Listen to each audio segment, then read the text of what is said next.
Y ahí los médicos te dicen, este es un embarazo donde se está desarrollando un feto, pero es inviable, es incompatible con la vida.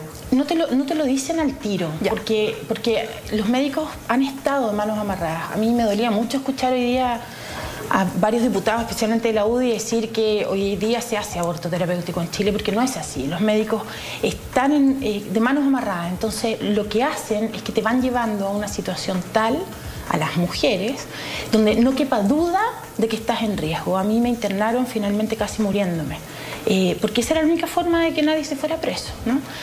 Es un sufrimiento innecesario. Entonces ellos inmediatamente no te dan el diagnóstico. Y empiezan a comprobar, porque yo creo que todos queremos que funcione cuando es un embarazo deseado.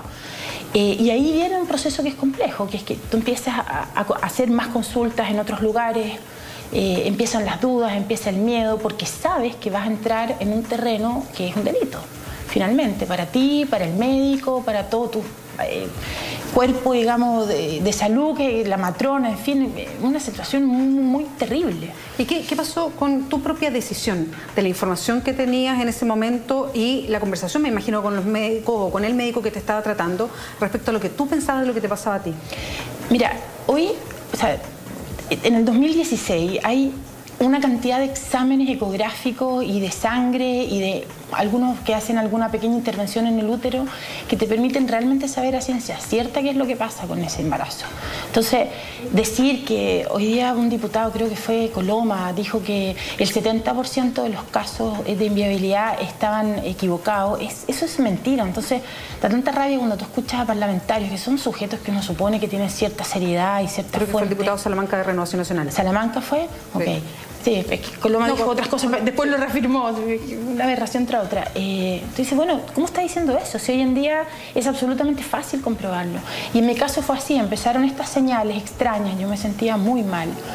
Era normal que yo me sintiera tan mal. Y ahí viene esta cosa como de la mujer pierde el valor como de ser humano autónomo y pasa a ser un ente reproductivo.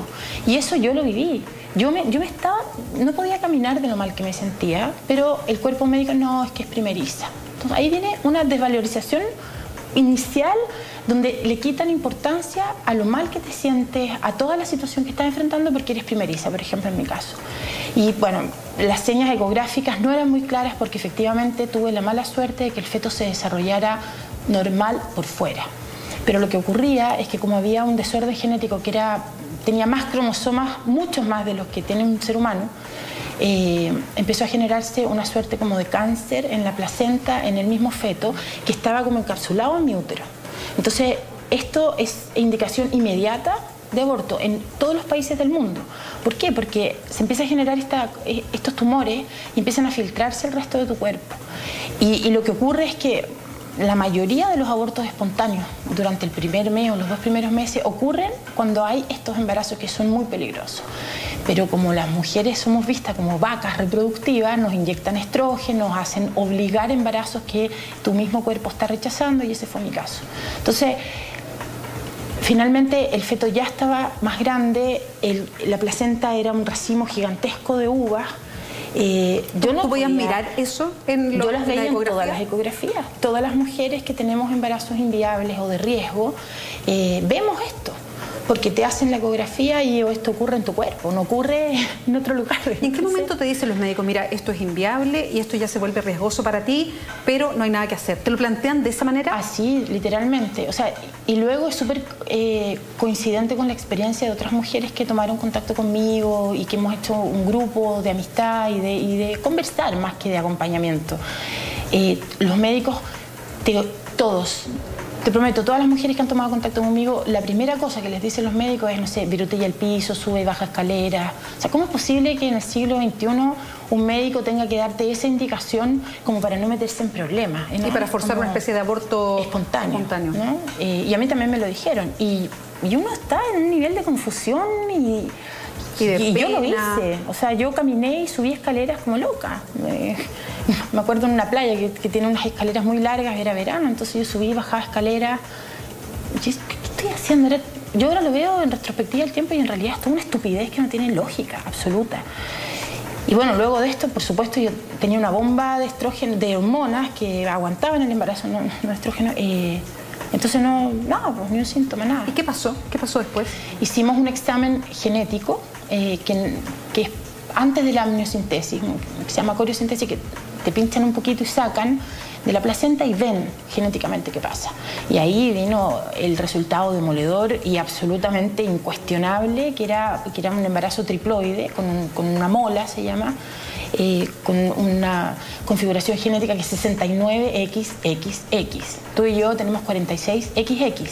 Bueno, acá había una carga genética y media. Y esto empezó muy rápido a degenerar dentro de mi cuerpo, empezó a infiltrar, yo ya no podía caminar, subí 20 kilos en 3 meses. Y finalmente el médico me dice, no puedo hacer nada. Y hicieron una junta médica, ética, donde llevan estos casos. Y me consta porque en todo este año, desde que yo conté mi testimonio, han habido muchas mujeres que han pasado por esto. No voy a dar nombres de clínicas porque no quiero demandas, porque no tengo cómo comprobarlo. Pero ¿fue en clínicas y en hospitales o básicamente el sistema privado? En mi caso, sistema privado. Ya. Y la mayoría de las mujeres que me han contactado en sistema privado. Porque en el público un poco se empiezan a hacer como los tontos, empiezan a alargar esta situación y ya cuando la mujer está en una situación límite, le intervienen. Efectivamente se hacen, pero el cuestionamiento es que se hace sin protocolo, sin asistencia, sin ningún tipo de apoyo, se hace en un contexto delictual, donde la mujer sabe que es delito, los médicos saben que es delito y finalmente hay mucha gente involucrada en un proceso de salud, por tanto cualquiera que denuncie se puede generar un tremendo lío. Entonces lo que se hace es que se lleva a la mujer a tal límite que nadie va a denunciar porque dice, bueno, médicamente era lo que me correspondía hacer. Y eso fue lo que ocurrió en mi caso. El médico me dijo, mira, no podemos hacer mucho, y él mismo, del teléfono de la clínica donde yo me trataba, llamó a Estados Unidos a un colega, le explicó el caso, le dijo, te la voy a mandar inmediatamente, me dijo, ¿tienes dinero? Porque comprar un pasaje a Estados Unidos de un día para otro no es barato, pero además yo no tenía visa. Entonces aquí viene además una cosa de clase, vea, porque yo soy periodista y conozco un montón de gente, entonces no me costó mucho sacar la visa rápido, ¿verdad? Y yo tengo esos privilegios. Entonces cuando a mí me ocurre esto, después escucho al senador Larraín en esa época y a los que me tocó escuchar ayer, yo digo, es el colmo que establezcan esta separación brutal entre las que tenemos estos accesos. Perfectamente las mujeres que tenemos más recursos podemos hacerlo y irnos afuera, eso es así. Yo no alcancé a irme afuera, estábamos gestionando el pasaje y tuve una especie como de shock y me internaron por urgencia muy rápido. ¿Que era un shock séptico? Era, tú tienes hormonas del embarazo que tienen un límite, ¿no? Gonadotrofina que tiene un límite en el embarazo, 200.000, no sé, en el pic del embarazo, yo llegué a 1 millón y tantas. Y eso empieza a producir problemas en todo el funcionamiento de tu cuerpo, en el hígado, tengo problemas en un pulmón, en los riñones, te colapsa la homeostasis de tu cuerpo, ¿cachai? Porque el cuerpo no está preparado para eso, no puede, y se le forzó a sostenerlo todo este tiempo. Entonces, claro, ingreso por urgencia, muy mal, yo tengo recuerdos así pocos y me llevan, por ejemplo, te lo conté la otra vez, porque es una cosa que uno aprende desde chica, que cuando uno está embarazada no puede tomarse radiografía. Entonces uno tiene instalada esa idea. Y yo entre medio de toda esta locura me llevan a hacerme una radiografía y yo no puedo, estoy embarazada, o sea, sí, pero no, me toman la radiografía pulmón. Y yo tenía 4 meses de embarazo, entonces digo, ¿por qué? Y me explican, no, es que queremos ver si se pasó a los pulmones, después un TAC de cerebro. Entonces tú dices, ¿cómo es posible? ¿No? En 4 meses ibas a ser mamá, dices, bueno, ¿qué nombre le pongo? No sé qué, y terminas haciéndote un TAC de cerebro porque te alargan esta situación hasta el borde que te estás muriendo. Estamos conversando con Paula